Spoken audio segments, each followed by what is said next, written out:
First talk, so etiology and pathogenesis of secondary glaucomas by Dr. Venipriya. Good morning, everyone. So today we will be seeing what are the etiology and pathogenesis of secondary glaucoma related to the retinal and choroidal disorders. So first we will define what it is. It is the group of retinal disorders associated with elevated IOP and glaucomatous disc changes and corresponding visual field loss. And the disorders can be from congenital anomalies to acquired anomalies. Sometimes even in the absence of glaucomatous disc changes and visual field loss, we can define them as glaucoma only with increased intraocular pressure, because eventually they will lead to disc changes and field loss if we didn't intervene at the proper time.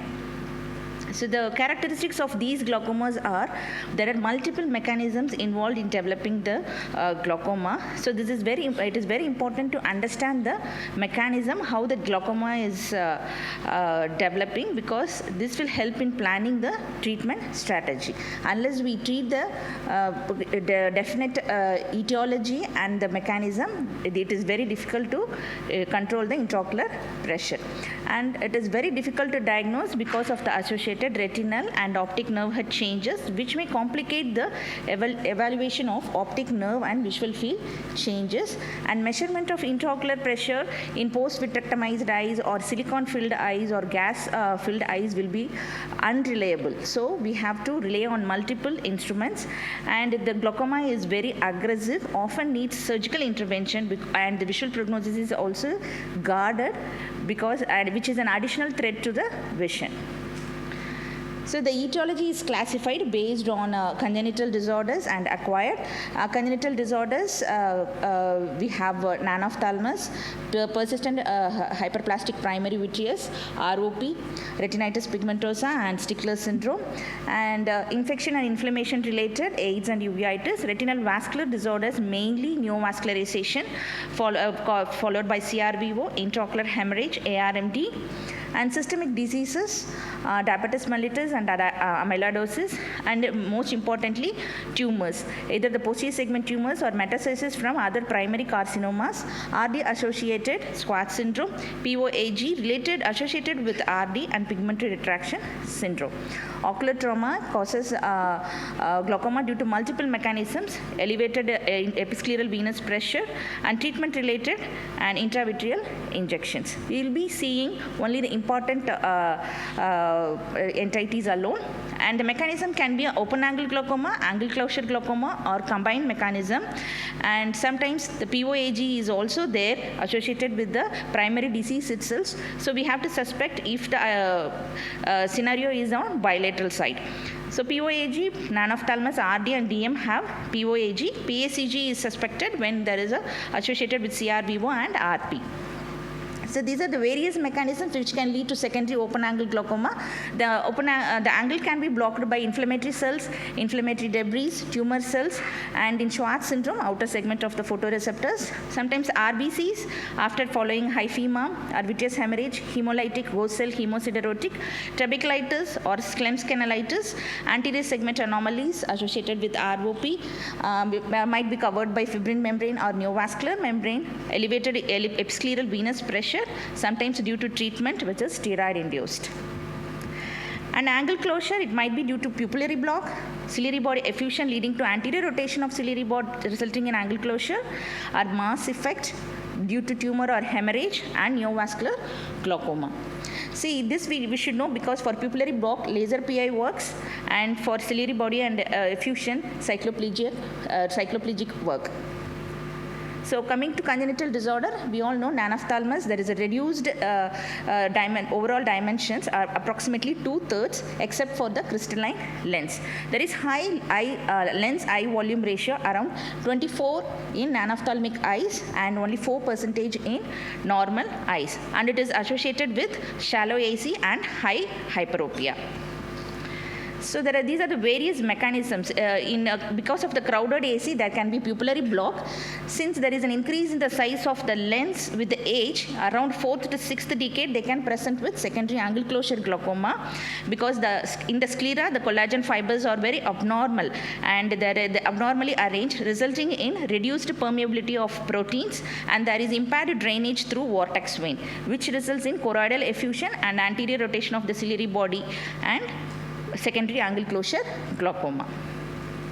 In ROP, the glaucoma can occur in the early phase, during the treatment phase, or in the late phase. So lifelong follow-up is needed. Even in the absence of glaucoma, there are few abnormalities seen in the anterior chamber in ROP.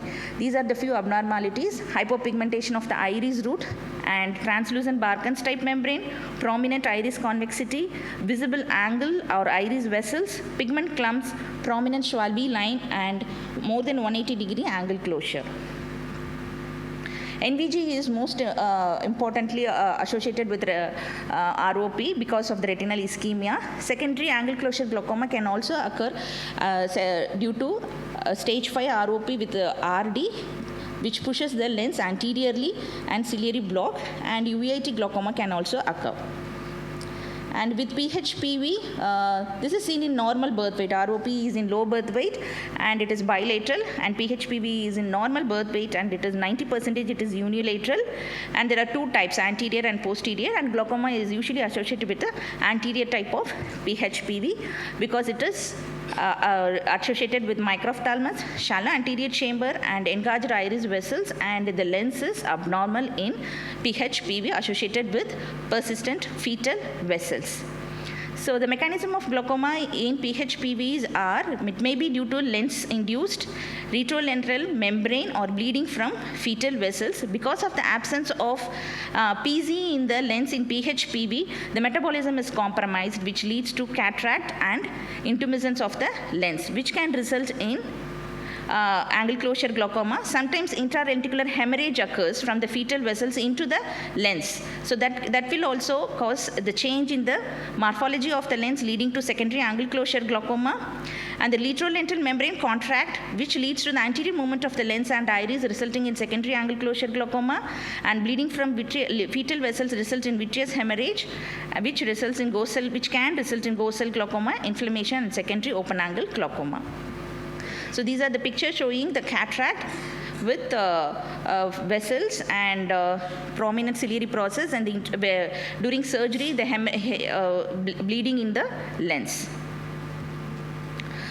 So neovascular glaucoma, the most important beast among the posterior segment disorders, causing a rise in intraocular pressure, which is a devastating and potentially blinding disease. The most common causes and important causes are CRVO, diabetic mellitus, ocular ischemic syndrome, chronic RD, and intraocular tumors.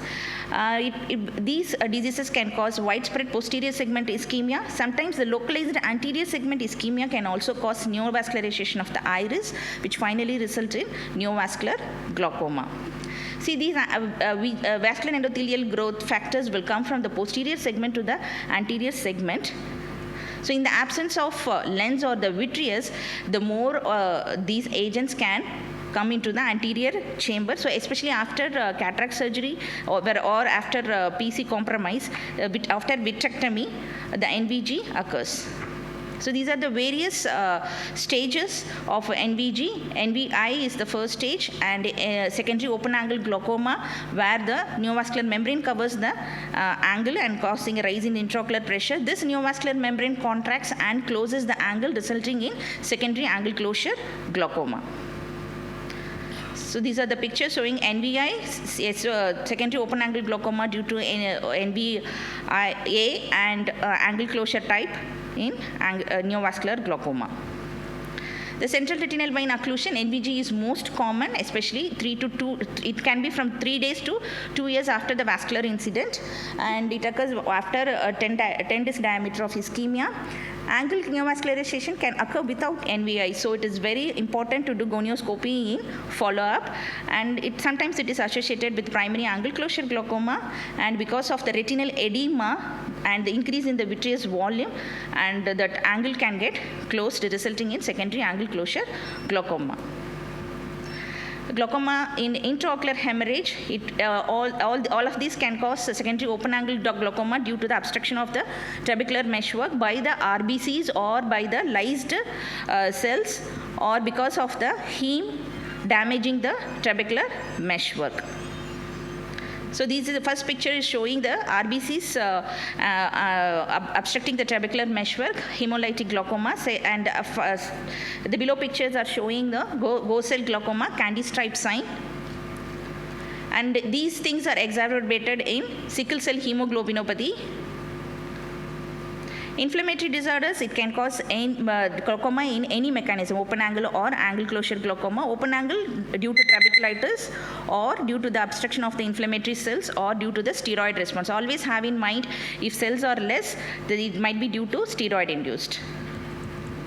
So it can cause pupillary block, it can cause pulling mechanism because of the inferior PAS, and pushing mechanism because of the choroidal effusion and massive exudative retinal detachment. And the intraocular tumors, primary tumors, or choroidal melanoma and retinal blastoma and choroidal hemangioma. Ocular mets, breast is most common, breast CA, and these can cause due to the mass effect or due to the melanoma cells clogging the trabecular meshwork. Glaucoma in retinoblastoma is commonly neovascular glaucoma. It is due to the compression of the retinal vessels or angiogenic factors from the tumor, or necrosis and inflammation can induce the neovascular glaucoma. So anterior segment mets are commonly associated with glaucoma compared with the posterior segment metastasis, mostly at 3 and 9 o'clock position. So both secondary open angle glaucoma and secondary angle closure glaucoma can occur because of the infiltration of the TM or due to the neovascular glaucoma. Common is CA breast and CA lung. So other retinal disorders, retinal detachment can cause if it is associated with Schwartz syndrome, where the outer segment of the photoreceptors blocks the trabecular meshwork. ARMD, sometimes that anticoagulant therapy with disciform scarring and hypertension can cause massive hemorrhagic RD or CD. And glaucoma associated with retinal treatment, like with scleral buckle, silicone oil, gases, PRP in intravitreal injections will be dealt subsequently by Dr. Amit sir.